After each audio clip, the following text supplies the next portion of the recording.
Hello viewers, আসসালামু আলাইকুম। This is Atiq Rahman Shrabon, advocate, Dhaka জাজ court, legal practitioner, Bangladesh supreme court. নতুন একটি আইনি টপিক আজকে আপনাদের সাথে শেয়ার করব। আজকের আইনি টপিক হচ্ছে রাজনৈতিক মামলা। আসলে রাজনৈতিক মামলা কোনগুলি, রাজনৈতিক মামলাগুলো বর্তমানে শেষ হয়ে যাচ্ছে কিনা, একটা রাজনৈতিক মামলা কোন কোন আইনে হতে পারে। তো প্রথমত বিষয় হচ্ছে রাজনৈতিক মামলা স্পেশালি পেনাল কোড আইনে হয় এবং বিশেষ ক্ষমতা ও বিস্ফোরক দ্রব্য আইনে এই মামলাগুলো নর্মালি হয়ে থাকে। আচ্ছা, রাজনৈতিক মামলা বলতে আসলে আমরা কী বোঝাই? দেখেন, রাজনৈতিক মামলা বলতে আসলে কোনো মামলা নেই, পলিটিক্যাল কেস বলতে আসলে কোনো কিছু নেই। কারণ আপনার সুনির্দিষ্টভাবে যখন আপনি কোনো অপরাধের সাথে সম্পৃক্ত হবেন বা আপনার বিরুদ্ধে যদি কোনো অপরাধ আনয়ন করা হয় যে হ্যাঁ এই অপরাধটা করেছে, সেটার জন্য সুনির্দিষ্ট কিছু ধারা রয়েছে, সুনির্দিষ্ট কিছু আইন রয়েছে, মূলত ওই আইনেই মামলা হয়ে থাকে। এখন বিষয় হচ্ছে যখন ধরে নেন এখন তো শেখ হাসিনা সরকার নেই, যখন শেখ হাসিনা সরকার ছিলেন অর্থাৎ আওয়ামী লীগ ক্ষমতায় ছিলেন, তখন কিন্তু লাস্ট 15 ইয়ার্স আপনারা দেখেছেন, অবশ্যই জেনে থাকবেন যে বিভিন্নভাবে বিএনপি বা অঙ্গ সংগঠনের যারা নেতাকর্মী তাদের বিরুদ্ধে শত শত হাজার হাজার লক্ষ লক্ষ মামলা প্রদান করা হয়েছে। তো এই মামলাগুলোকেই মূলত রাজনৈতিক মামলা হিসেবে আমরা আখ্যায়িত করছি। এটা কী কারণে? যে রাজনীতি করার কারণে যখন আমাদের বিরুদ্ধে মামলা হচ্ছে, অর্থাৎ রাজনৈতিক সংশ্লিষ্ট হওয়ার কারণে, রাজনীতির সাথে সম্পৃক্ততা থাকার কারণে যখন গভর্নমেন্ট বা আইন শৃঙ্খলা বাহিনী যখন মামলা দিচ্ছে, তখন সেই মামলাগুলোকে আমরা পলিটিক্যাল মামলা হিসেবে আখ্যায়িত করছি। পলিটিক্যাল মামলা পুরো বাংলাদেশ ব্যাপী আপনারা জানেন যে যেহেতু রাজনীতি পুরো বাংলাদেশ জুড়েই হয়, একটা সারা দেশে ছড়িয়ে ছিটিয়ে থাকা মানুষ বিভিন্ন দল উপদলে বিভক্ত হতে পারে। এখানে আওয়ামী লীগ রয়েছে, বিএনপি রয়েছে, জামাত রয়েছে। তো এক একজন মানুষ এক এক ধরনের মতাদর্শের যে অনুসরণ করতে পারে। তো এখানে বিএনপির বিরুদ্ধে যে সমস্ত মামলাগুলো হয়েছে বা বিএনপির অঙ্গ সহযোগী সংগঠনগুলোর বিরুদ্ধে, এগুলোকেই আমরা মূলত পলিটিক্যাল মামলা ধরে রেখেছি বা ধরি বা বলি। তো এখন বিষয় হচ্ছে আমি নিজেও কিছু আমার পলিটিক্যাল মামলা আমার কাছে রয়েছে। তো একটা গুজবের সৃষ্টি হয়েছে, গুজবের বাংলাদেশ। তো সেটা হচ্ছে যে এই মামলার যে সমস্ত আসামি, অর্থাৎ যারা ভিকটিম, আমি আসামি বলবো না, কারণ এই মামলাগুলো একেবারে সম্পূর্ণরূপে প্রতিহিংসা পরায়ণ হয়ে কিন্তু মামলাগুলো দায়ের করা হয়েছে বা হয়েছিল।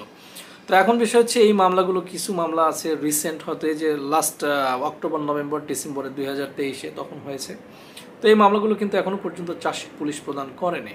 তো এখন বিষয় হচ্ছে যে পুরো বাংলাদেশব্যাপী বিভিন্ন জায়গাতে এ ধরনের গুজব উঠে গেছে যে রাজনৈতিক মামলা তো বহুত দূরের বিষয়, বলছে যে সমস্ত মামলা থানায় মামলা হয়েছে লাস্ট 15 বছর, যে সমস্ত মামলা থানায় হয়েছে সবগুলো মামলা, অর্থাৎ যে সমস্ত মামলায় রাষ্ট্রবাদী সরকারবাদী, সেই মামলাগুলো নাকি অন্তর্বর্তীকালীন সরকারের প্রধান উপদেষ্টা ডক্টর মোহাম্মদ ইউনূস স্যার এগুলো ভ্যানিশ করে দেওয়ার কথা বলেছে, অর্থাৎ নিষ্পত্তি করে দেওয়ার কথা বলেছে। আসলেই কি এই ধরনের কোনো ডিক্লেয়ার আমাদের ডক্টর মোহাম্মদ ইউনূস স্যার করেছেন কি না? এটা না, একেবারেই অসত্য, একেবারেই ভুল একটা তথ্য, এটা কোনোভাবেই সঠিক না।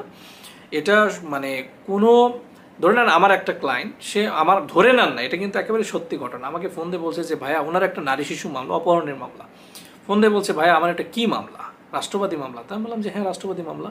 তো বলছে ভাইয়া আপনার এই মামলাটা আমার দ্রুত ক্লোজ করে দেন, সব মামলায় তো শেষ হয়ে যাচ্ছে, খারিজ হয়ে যাচ্ছে। তো আমি বললাম কেন, কিভাবে? তো বলতেছে যে আমি শুনছি যে রাষ্ট্রবাদী মামলাগুলো ইউনূস সাহেব নাকি সব করে দিতে বলছে, শেষ নিষ্পত্তি করে দিতে বলছে, তাই আমার এটাও শেষ হবে।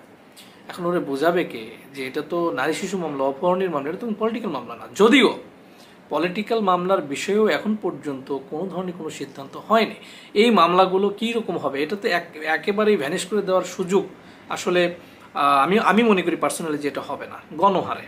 কারণ এটা তাদের বিরুদ্ধে যে অভিযোগ নিয়ে আসছে, তো পুলিশ চার্জশিট না হলে এফআরটি দিয়ে মামলা থেকে আসামিদেরকে অব্যাহতি দিতে পারে। আর যে সমস্ত মামলা ট্রায়াল অর্থাৎ বিচারাধীন, এই মামলাগুলো কিভাবে নিষ্পত্তি হবে? এই মামলাগুলো সাক্ষ্য প্রদান শেষে আদালত হয়তো খালাস দিয়ে দিতে পারে, যদিও অপরাধের সাথে সম্পৃক্ততা না পায় ও ভিকটিমদের বা অভিযুক্তদের, অর্থাৎ যদি অপরাধের সাথে আসামিদের সম্পৃক্ততা না পায় তাহলে স্বাভাবিকভাবেই সেই মামলা থেকে আসামিদেরকে খালাস দিয়ে দেবে। আপনারা জানেন, আমি আবারও বলছি যে প্রতিহিংসা পরায়ণ হয়ে লক্ষ লক্ষ মামলা সৃষ্টি হয়েছে। তো এই মামলাগুলো স্বাভাবিকভাবেই কোর্ট তো তারা তো জানে যে মামলাগুলো কিভাবে আসছে।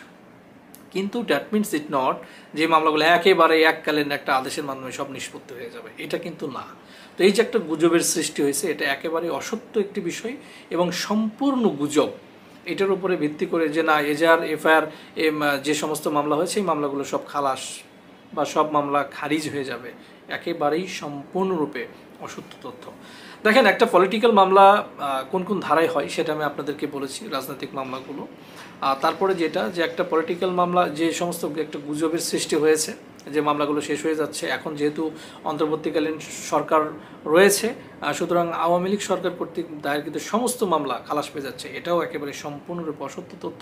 তবে হ্যাঁ, এখান থেকে কী কীভাবে মামলাটা নিষ্পত্তি হতে পারে সেটা কিন্তু আমি আপনাদেরকে ইতিমধ্যেই জানিয়েছি। আর পলিটিক্যাল মামলা কোন মামলা সেটাও আমি বলেছি। সো আশা করি পুরো বিষয়টা আপনারা ক্লিয়ার হয়েছেন। আর কোনো মামলায় এভাবে নিষ্পত্তি হওয়ার সুযোগ নেই বললেই চলে। সো অপরাধের সাথে সম্পৃক্ত না থাকলে আসামি আজ হলেও খালাস পাবে অথবা অব্যাহতি পাবে, 2 দিন পরে হলেও খালাস বা অব্যাহতি পাবে, এটা নিয়ে টেনশনের কোনো কিছু নেই। তো জাস্ট আপনাদের উদ্দেশ্যে এটা জানানো যে এই বিষয়টা আসলে গুজব। ধন্যবাদ সবাইকে, আসসালামু আলাইকুম।